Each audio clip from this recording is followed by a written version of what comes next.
अब हम लोग पढ़ेंगे फिजिक्स। ये ग्राफ है, यहाँ पे तुम्हारा मैग्नेटिक फील्ड है और यहाँ पे रेडियस है। यहाँ पे करंट क्या हो रहा है कि करंट बाहर की तरफ आ रहा है, तो बाहर की तरफ जब करंट आएगा तो हम लोग का ग्राफ जो बनेगा वो फर्स्ट एंड थर्ड में बनेगा, ठीक है। लेकिन जब करंट अंदर की तरफ जाएगा तो हम लोग का जो ग्राफ बनेगा वह सेकेंड एंड फोर्थ क्वार्टर में बनेगा। अगर थर्ड ग्राफ ये बोल रहा है कि अगर दोनों में ही अंदर की तरफ जाएगा तो क्या होगा, तो दोनों में अंदर की तरफ जाएगा तो यहाँ पे भी first quadrant and second quadrant में बनेगा, और यहाँ पे भी अंदर में जा रहा है तो first quadrant and third quadrant में बनेगा। यहाँ पे हम लोग को कंटिन्यूस डिक्रीज होता हुआ दिख रहा है तुम्हारा ग्राफ।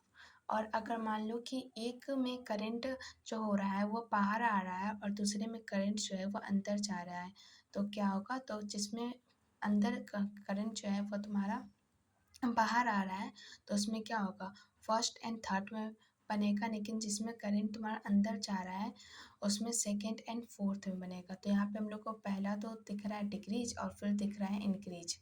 नेक्स्ट हम लोग का सर्कुलर करंट कैरिंग आर्क। ये सर्कुलर करंट कैरिंग आर्क है, यहाँ पे आर्क है जिसमें करंट जा रहा है। तो इसका फॉर्मूला है magnetic field equal to mu naught I pi 4πr और यहाँ पे फाई यानी एंगल। इसका एग्जाम्पल हो गया, पहला तो तुम्हारा है ये सेमी सर्कल। तो सेमी सर्कल का केस में जो मैग्नेटिक फील्ड होगा वह you naught I pi 4r होगा, इसको याद कर लेना, ठीक है।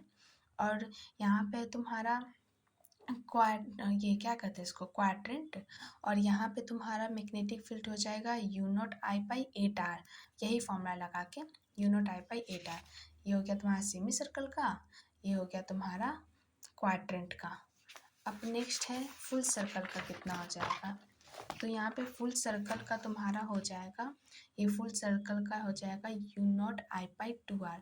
अब क्वेश्चन बोल रहा है कि यहाँ पे मैग्नेटिक फील्ड निकालो, P1 पे, P2 पे, P3 पे, P4 पे और P नेट निकालो। तो यहाँ पे देखो P2 पे क्या होगा ना, जीरो हो जाएगा। क्यों?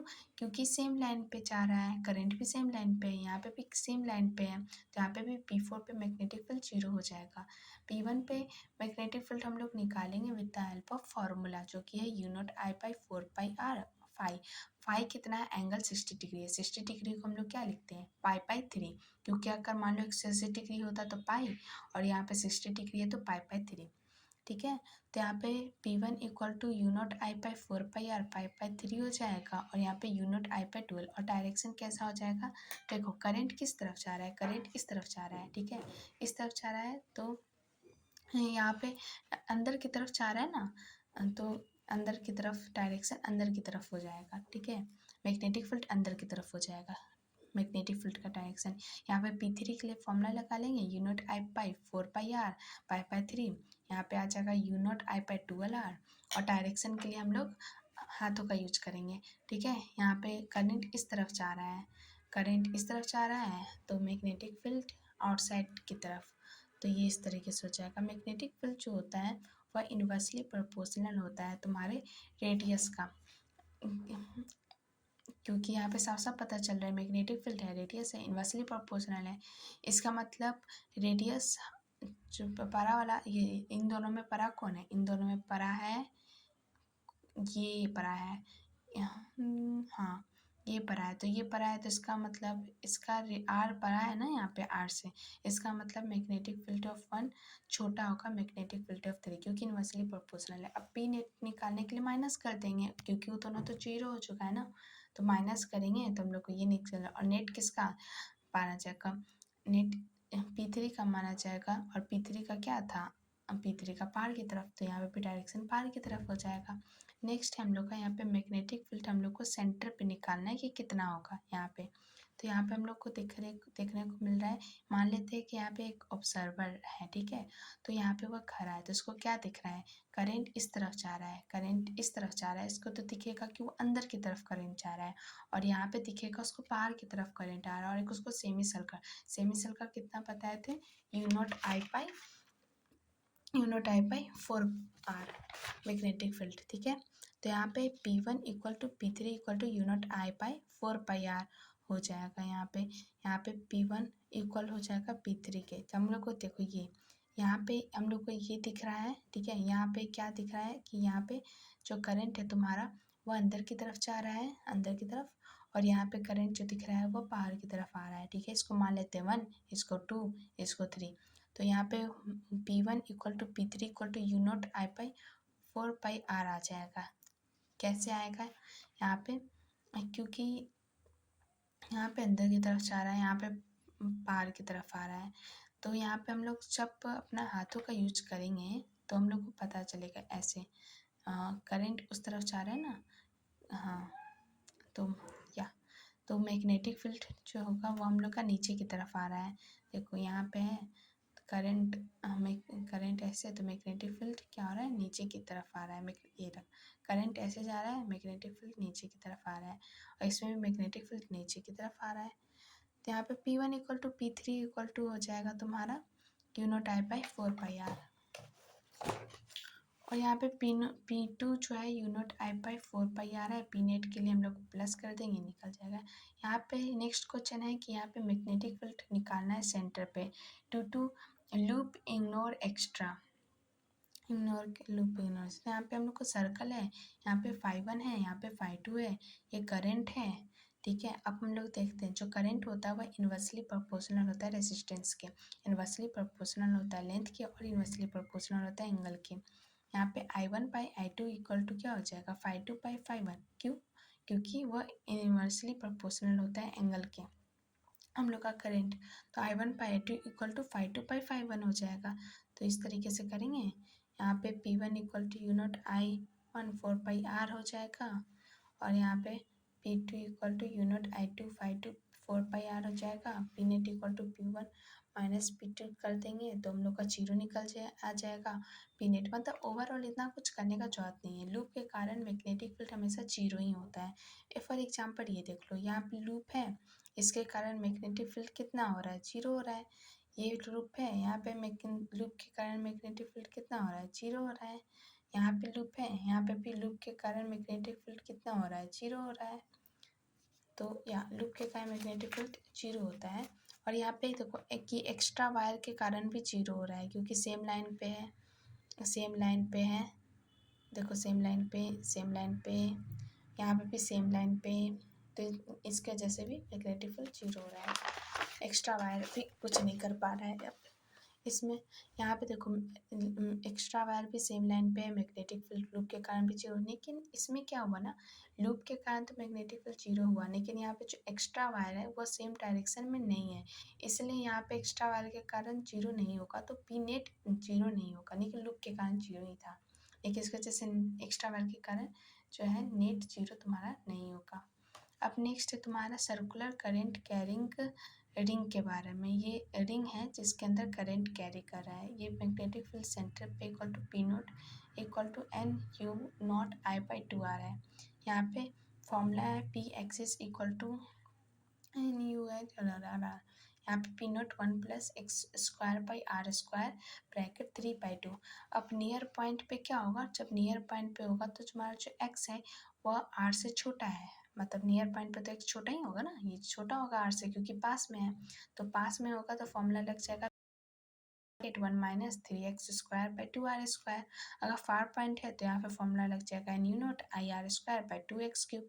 अब यहाँ पे नेक्स्ट है कि हम लोग को current carrying for a current carrying ring है, find ratio of magnetic field at centre and the distance √3R on axis पे निकालना है यहाँ पे। तो यहाँ पे हम लोग क्या करेंगे, P center by P axis में निकालेंगे, फॉर्मूला लगाएंगे P सेंटर पे P नॉट और P एक्सिस पे ये वाला फॉर्मूला, जिससे निकल जाएगा। नेक्स्ट है find distance from ring where percent less than field at center. तो यहाँ पे हम लोग डिस्टेंस निकालना है। तो यहाँ पे जो मैग्नेटिक फील्ड है न्यूट्रल पॉइंट पे वो equal to P naught 1 minus 3s square by 2R square का फॉर्मूला लगाएंगे। अब यहाँ पे दिखा रहा है कि मैग्नेटिक फील्ड 5% लेस है, तो बचा कितना 95%।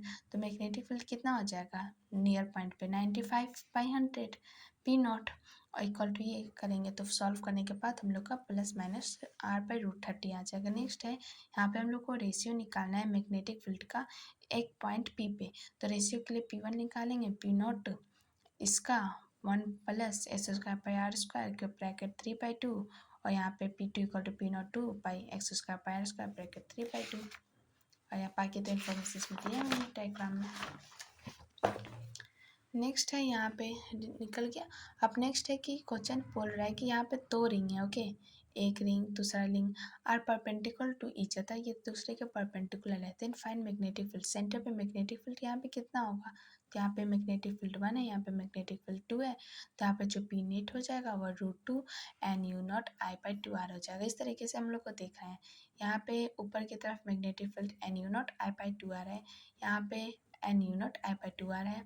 तो यहाँ पे इसमें क्या हो जाएगा कि पी नेट के लिए क्या करेंगे, इसका स्क्वायर करके रूट कर देंगे, तो इस तरीके से निकल जाएगा। नेक्स्ट है 2 सर्कुलर कॉइल है जिसमें सेम रेडियस है and same current and turn N1 and N2 है। Then find rate of magnetic field at their center. तो मैग्नेटिक फील्ड का फॉर्मूला क्या होता है, NU0I/2R।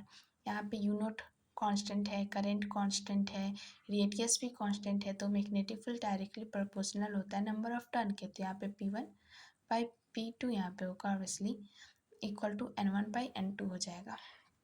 अब नेक्स्ट है यहाँ पे क्वेश्चन बोल रहा है कि सर्कुलर कॉइल है जिसमें टर्न N1 है वो कन्वर्ट किया जा रहा है circular coil of N2 turn and current remain the same, then find ratio of magnetic field at their center। पे क्या होगा, तो यहाँ पे फिक्स लेंथ कॉइल के लिए जो R होता है वह इन्वर्सली प्रोपोर्शनल होता है नंबर ऑफ टर्न के। यहाँ पे P सेंटर पे हो जाएगा NU0R/2R, तो ये डायरेक्टली प्रोपोर्शनल है N/R के, और ये डायरेक्टली प्रोपोर्शनल है N, और R की जगह हम लोग 1/N लिख सकते हैं। तो ये मिलेगा P centre directly proportional N²। ये एक तरीके का इम्पॉर्टेंट फॉर्मूला हो गया जिसको हम लोग को याद रखना पड़ेगा। तो P1 P centre magnetic field centre पर डायरेक्टली प्रोपोर्शनल होता है N²। अगर नंबर ऑफ टर्न जो होगा तुम्हारा 2 होगा तो वहाँ पे मैग्नेटिक फील्ड कितना हो जाएगा 4, नंबर ऑफ टर्न हम तो यहाँ पे मैग्नेटिक हो जाएगा इक्वल टू N1²।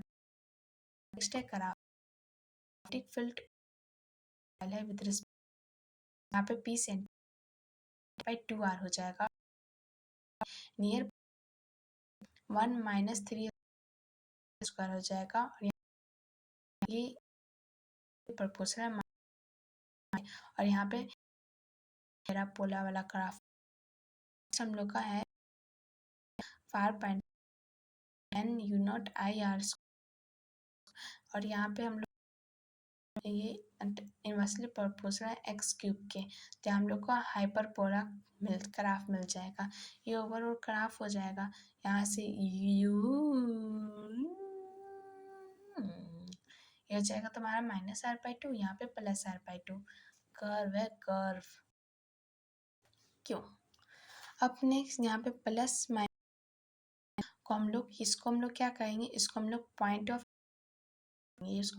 ऑफ इन्फ्लेक्सेशन कहेंगे। इसको हम लोग इसलिए कहेंगे ना क्योंकि यहाँ पे पहले क्या हो रहा था, डिक्रीज हो रहा था, लेकिन इस पॉइंट के बाद वहाँ इंक्रीज होना स्टार्ट हो गया, मतलब ऐसा ही कुछ। तो ये पॉइंट ऑफ इन्फ्लेक्सेशन कहलाएगा। हेल्महोल्ट्ज कॉइल, हेल्महोल्ट्ज कॉइल क्या होता है, it's uniform magnetic, Helmholtz uniform produce करते हैं कंस्ट्रक्टेड यूजिंग कॉइल। इसको हम लोग कंस्ट्रक्ट कॉइल को, तो कॉइल के help separate distance equal to, मतलब सेपरेटेड हो एंड कर वो भी सेम बिना सेम इन बोथ कॉइल, तो जो करंट होगा बस फ्लो करेगा सेम सेंस। पास तो यहाँ पे रेडियस और डिस्टेंस, जितना ज़्यादा डिस्टेंस कर रहा है और और यहाँ पे बीच में है R/2, ठीक है। और ये क्या यूनिफॉर्म हम लोग को देखने है ना। 29 जनवरी का